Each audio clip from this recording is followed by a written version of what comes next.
Hello everyone, I am Orko, you are watching TechnoBroSA, and in today's video I am going to talk about Redmi 9 Prime. So without any further ado, let's get started. Subscribe to TechnoBroSA and do not forget to click that bell icon to get notified whenever we upload a video. So talking about its display, it will have a full HD plus display with 6.53 inches of screen size and a water drop notch. It will feature IPS LCD display with Gorilla Glass 3 protection on the front and a plastic back. Also, it will have rear fingerprint sensor, and most importantly, it will have a 3.5mm headphone jack.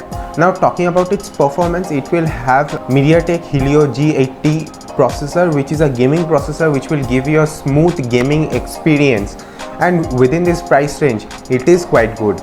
And it will have a base variant of 4GB of RAM with 64GB of external storage. Now talking about its camera, it will have a quad camera setup wherein we will get to see a 13MP of primary camera, 8MP ultra wide lens, 5MP macro lens and 2MP depth sensor.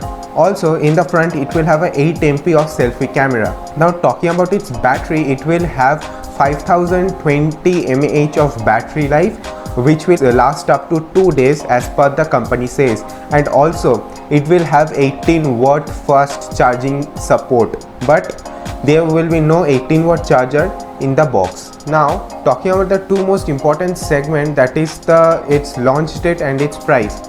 So this device is already launched in India, and the base variant, that is the 4GB RAM with 64GB storage support, will cost around 10,000 rupees, and the 4GB RAM with 128GB storage support will cost 12,000 rupees. So do you want to buy it?